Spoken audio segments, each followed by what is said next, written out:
সেখানে প্রথমে আমরা দেখলাম 1 লাখ শূন্য পদ, তারপরে 80,000 শূন্য পদ, এখন এসে দাঁড়ালো 32,000 প্লাস শূন্য পদ।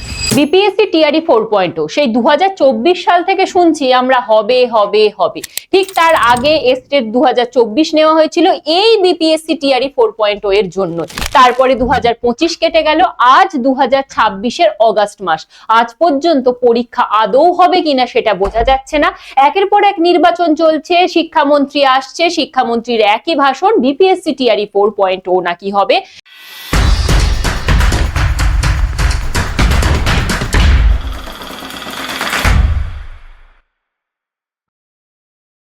কিন্তু এর পরেও যে মোড়কটা এলো সেটা হচ্ছে বিপিএসসি টিআরই 4.0 তে নাকি দুটো ধাপে পরীক্ষা হতে চলেছে, পিটি এবং মেন্স। তার সাথে আরো একটা যে ধামাকাটা এলো সেটা হচ্ছে এস্টেট 2026।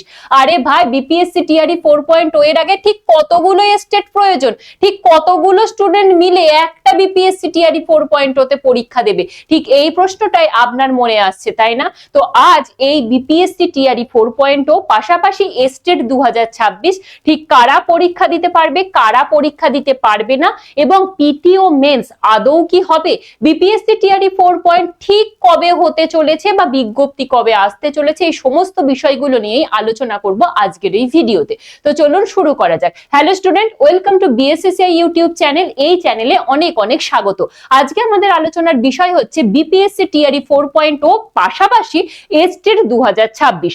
সেখানে যদি আমরা বলি, প্রথমেই আমরা যেটা দেখবো যে এই বিপিএসসি টিআরই 4.0 হচ্ছে বিহারের টিচার নিয়োগের একটি পরীক্ষা, যেখানে আমরা দেখেছি 4.0 এর আগে যে 3.0, 2.0 বা 1.0 হয়েছে, সেখানে কিন্তু প্রচুর বাঙালি ক্যান্ডিডেট পরীক্ষা দিয়েছে এবং তারা আজ চাকরিও করছে। এবং সেখান থেকেই আমাদের মনে আশা জেগেছিল যে আমরাও বিপিএসসি টিআরই 4.0 দেব এবং আমরাও বিহারে গিয়ে চাকরি করব, কারণ তখন এমনই পরিস্থিতি ছিল যে এসএলএসটি তো হবে না, আমরা বুঝেই গিয়েছিলাম। তো সেই হিসাবে বিপিএসসি টিআরই 4.0 কে টার্গেট করা এবং সেই হিসাবে এস্টেট 2024 দেওয়া, আর সেখান থেকে ঠিক ঘটনাটা ঘটতে শুরু করলো। এরপরেই আমরা দেখলাম যে এস্টেট 2024 এর পরে এস্টেট 2025 এলো, কারণ কিছু পরীক্ষার্থী তখন এস্টেট 2024 পরীক্ষা দিতে পারেনি, কারণ তাদের বিএড এর রেজাল্ট বেরোয়নি। তো সেই কারণে সরকার সেই সময় ভোট ছিল, যার কারণে ভোটের আগে আগে পরিস্থিতিকে সামলানোর জন্য এস্টেট 2025 নিয়েছিল।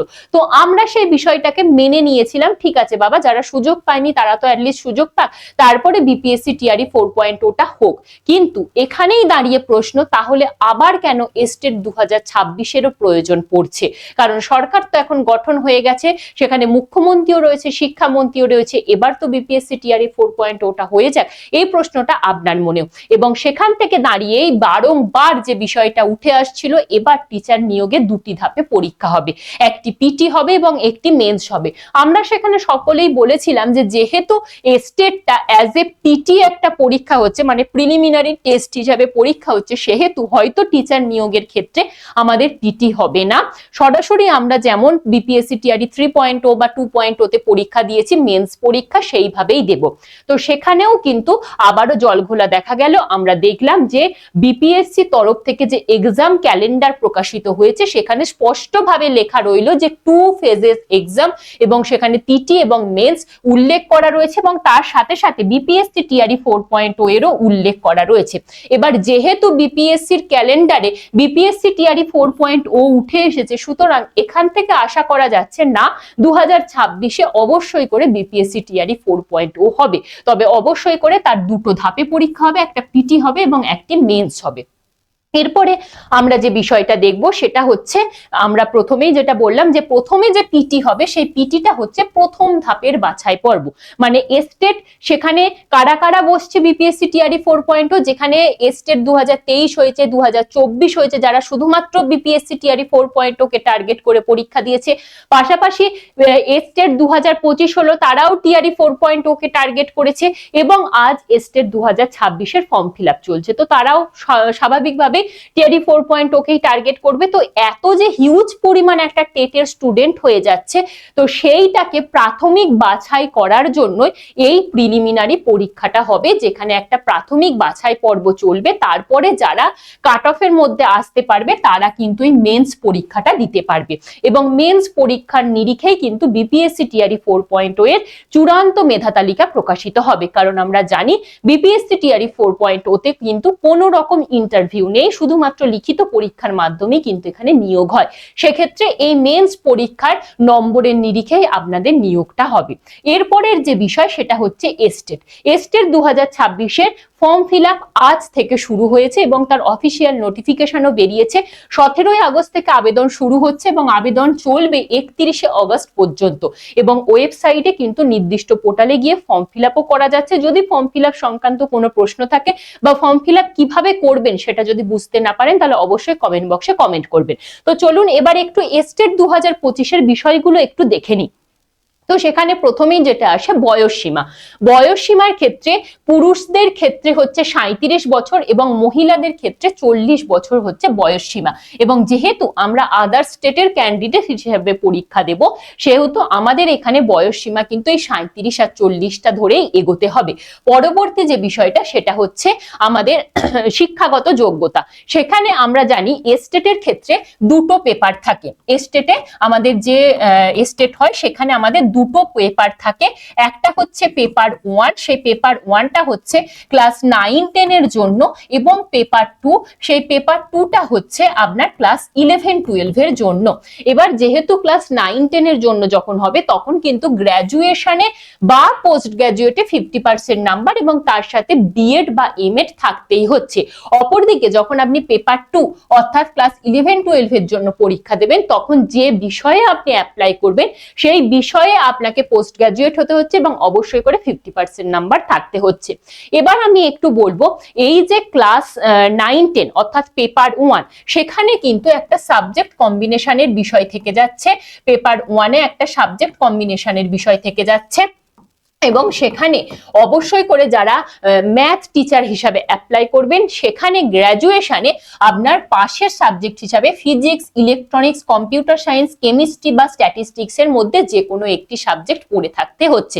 মানে ম্যাথ থাকছে, ম্যাথের পাশাপাশি আপনার গ্র্যাজুয়েশনে পাশের সাবজেক্ট হিসাবে physics, electronics, computer science, chemistry বা স্ট্যাটিস্টিক্স এর মধ্যে যে কোনো একটা সাবজেক্ট। পরবর্তী হচ্ছে যারা সায়েন্স টিচার হিসাবে অ্যাপ্লাই করবেন তাদের ক্ষেত্রে জুলজি, বোটানি, কেমিস্ট্রি এই তিনটে যদি থাকে তাহলে আপনি সায়েন্স টিচার হিসাবে অ্যাপ্লাই করতে পারছেন। এরপর আমরা দেখে নেব একটু সোশ্যাল সায়েন্সের বিষয়টা। সোশ্যাল সায়েন্সের ক্ষেত্রে আপনার হিস্ট্রি বা জিওগ্রাফি আপনার থাকতেই হচ্ছে গ্র্যাজুয়েশনে, পাশাপাশি পাশের সাবজেক্ট হিসাবে ইকোনমিক্স, পল সায়েন্স যে কোনো একটা সাবজেক্ট থাকতে পারে। মানে নয় হিস্ট্রি থাকলো বা জিওগ্রাফি থাকলো, তার পাশাপাশি যদি আপনার হিস্ট্রি বা জিওগ্রাফি বা ইকোনমিক্স বা পল সায়েন্স তার মধ্যে যে কোনো একটা সাবজেক্ট থাকে তাহলে অ্যাপ্লাই করতে পারছেন। এবার যে বিষয়গুলো হচ্ছে ল্যাঙ্গুয়েজ পেপার। ল্যাঙ্গুয়েজ পেপারের ক্ষেত্রে যেমন সংস্কৃত, ইংলিশ, বাংলা, উর্দু এই বিষয়গুলোতে কিন্তু অবশ্যই করে সেই সাবজেক্টটা গ্র্যাজুয়েশনে 3টে স্তরে পড়ে থাকতে হচ্ছে, অর্থাৎ 300 মার্কসের সেই ল্যাঙ্গুয়েজ পেপারটা আপনাকে গ্র্যাজুয়েশনে পড়ে থাকলে আপনি অ্যাপ্লাই করতে পারছেন 9-10 এর জন্য। অপরদিকে 11-12 এ কি হচ্ছে না, যে বিষয়টাতে আপনি অ্যাপ্লাই করতে চাইছেন, ধরুন কেউ সংস্কৃততে অ্যাপ্লাই করতে চাইছেন, তাহলে সংস্কৃত বিষয়ে কিন্তু আপনাকে পোস্ট গ্রাজুয়েট থাকতে হবে এবং পোস্ট গ্রাজুয়েটে অবশ্যই আপনার 50% নাম্বার থাকতে হবে এবং তার সাথে কিন্তু বিএড থাকতেই হচ্ছে। এরপরে আমরা দেখে নেব যে পরীক্ষার পদ্ধতি কি থাকে। পরীক্ষার পদ্ধতি অবশ্যই সিবিটি মোড অর্থাৎ কম্পিউটার ভিত্তিক টেস্ট হবে এবং সময় থাকবে 150 মিনিট এবং 150 নম্বরের একটি পরীক্ষা থাকবে। কোনো রকম নেগেটিভ মার্কিং নেই। এবার অ্যাপ্লাই তো করবেন, আবেদন ফিসটা একটু জেনে নিন। যেহেতু আমরা মানে আদার স্টেট ক্যান্ডিডেট, তাই জেনারেল ক্যান্ডিডেট হিসাবে অ্যাপ্লাই করব। সেই ক্ষেত্রে পেপার 1 বা পেপার 2 যে কোনো একটার জন্য যদি আপনি বসতে চান তাহলে 960 টাকা পেমেন্ট করতে হচ্ছে।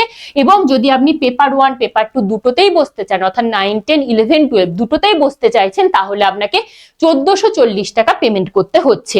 পরবর্তী এবার আমি একটু বিপিএসসি আবার টিআরই 4.0 তে ফিরে আসি। বিপিএসসি টিআরই 4.0 তে আমরা জানি এখন প্রস্তাবিত যে শূন্য পদটা বেরিয়েছে সেটা হচ্ছে 32,388, কিন্তু শোনা যাচ্ছে এই শূন্য পদটা নাকি বৃদ্ধি পাবে, কারণ সঙ্গীত, মৈথিলি এবং আরো অন্যান্য ভাষার পদ কিছু যুক্ত হবে, এবং যেহেতু এই ভাষার পদ বলা হচ্ছে তাই আশা করা যাচ্ছে বেঙ্গলি যুক্ত হলেও হতে পারে। তবে অবশ্যই এই বিষয়ে আপডেট পেলে আমি জানাবো। এরপরে আমরা দেখে নেব যে এই এস্টেট 2026 যারা দেবে তারা কি আদৌ বিপিএসসি টিআরই 4.0 তে বসতে পারবে, কারণ বিপিএসসি টিআরই 4.0 যেহেতু 2026 এর এক্সাম ক্যালেন্ডারের মধ্যে চলে এসেছে, সুতরাং পরীক্ষা তো 2026-এই হচ্ছে। তাহলে এক্ষেত্রে এস্টেট 2026 এর ক্যান্ডিডেটরা ঠিক কি করবে? তো সেই হিসাবে আমাদের শিক্ষামন্ত্রী যিনি আছেন, মানে বিহারের শিক্ষামন্ত্রী যিনি আছেন, তিনি একটা বক্তব্য রেখেছেন। এস্টেট পরীক্ষার আপনি ফর্ম ফিল আপ করলেন, ফর্ম ফিল আপ করার পরে আপনি এস্টেট পরীক্ষা দিলেন এবং পরীক্ষা দেওয়ার পরে আপনার ফলাফলটা প্রকাশ হলো না, সেক্ষেত্রে কি হবে? সেক্ষেত্রে আপনি বিপিএসসি টিআরই 4.0 পরীক্ষাতে আবেদন করতে পারবেন এবং আবেদন করার সময় আপনার এই বিপিএসসি এস্টেট 2026 এর অ্যাডমিট কার্ডটা আপনাকে শো করাতে হচ্ছে। শো করানোর পর আপনি মূল পরীক্ষায় বসতে পারলেন। তবে যদি আপনি এই এস্টেট 2026 পরীক্ষায় পাশ করতে না পারেন, তাহলে কিন্তু আপনি বিপিএসসি টিআরই 4.0 এর জন্য অযোগ্য প্রার্থী হিসাবে বিবেচিত হবেন। তাহলে আরেকবার বিষয়টা বলি, এস্টেট পরীক্ষার ফর্ম ফিল আপ করছেন, পরীক্ষা দিচ্ছেন, অপরদিকে যেহেতু অগাস্ট মাসে বলা হচ্ছে বিপিএসসি টিআরই 4.0 এর নোটিফিকেশন চলে আসবে, সেই হিসাবে আপনি এস্টেটের অ্যাডমিট কার্ড দেখিয়ে বিপিএসসি টিআরই 4.0 এর ফর্ম ফিল আপ করলেন। ফর্ম ফিল আপ করার পরে এবার এস্টেটের রেজাল্ট বেরোলো। রেজাল্ট বেরোনোর পরে যদি আপনি পাশ করে যান, সেক্ষেত্রে আপনি টিআরই 4.0 তে বসতে পারছেন। যদি পাশ না করেন তাহলে কিন্তু আপনি টিআরই 4.0 তে বসতে পারবেন না। এক কথায় বলা যায় যে এস্টেট অ্যাপিয়ারিং দেখিয়ে আপনি টিআরই 4.0 এর জন্য ফর্ম ফিল আপ করতে পারছেন, কিন্তু এস্টেট যদি পাশ না করেন সেক্ষেত্রে আপনি টিআরই 4.0 তে কিন্তু পরীক্ষাটা দিতে পারবেন না। আশা করছি এই বিষয়টা ক্লিয়ার হলো। যদি ক্লিয়ার না হয় তাহলে অবশ্যই কমেন্ট বক্সে কমেন্ট করবেন। পরবর্তী হচ্ছে আর একবার মনে করিয়ে দিই, এস্টেট 2026 যারা দিতে চাইছেন তাদের জন্য ফর্ম ফিল আপের লাস্ট ডেট থাকছে 31শে অগস্ট, এবং তারপরে সেপ্টেম্বর নাগাদ করে আপনাদের সেপ্টেম্বর বা অক্টোবরের ফার্স্ট উইক এই হিসাবে আপনাদের পরীক্ষা হয়ে যাবে। অপরদিকে বিপিএসসি টিআরই 4.0 এর কিন্তু অগস্টের মধ্যে বিজ্ঞপ্তি চলে আসবে এবং বিপিএসসি টিআরই 4.0 এর অক্টোবর বা নভেম্বর করে কিন্তু আপনাদের পরীক্ষা হয়ে যাবে পিটি, এবং তারপরে আপনাদের মেন্স হবে। এই ছিল আজকের বিষয়। আশা করছি এস্টেট বা বিপিএসসি টিআরই 4.0 নিয়ে যা কিছু আপনার মনের মধ্যে প্রশ্ন ছিল সেটা দূর করতে পারলাম। যদি কোনো জায়গায় কোনো অসুবিধা হয় তাহলে অবশ্যই সেটা কমেন্ট বক্সে কমেন্ট করে রাখবেন। আজ এই পর্যন্ত। সকলকে বলবো এস্টেটের প্রিপারেশন নিন। যদি মনে করেন যে এস্টেটের প্রিপারেশনটা আমাদের হাত ধরে নিতে চাইছেন তাহলে অবশ্যই কমেন্ট বক্সে কমেন্ট করে জানাতে পারেন, আমরা আপনাকে পুরোটাই সাহায্য করতে পারি। তো আজ এই পর্যন্ত। সবাই খুব ভালো থাকবেন। যদি কারোর কোনো প্রয়োজন হয় আমি আমার ফোন নাম্বারটা দিয়ে রাখলাম 9674431123, এই নাম্বারে অবশ্যই হোয়াটসঅ্যাপ করবেন। আজ এই পর্যন্তই। Thank you.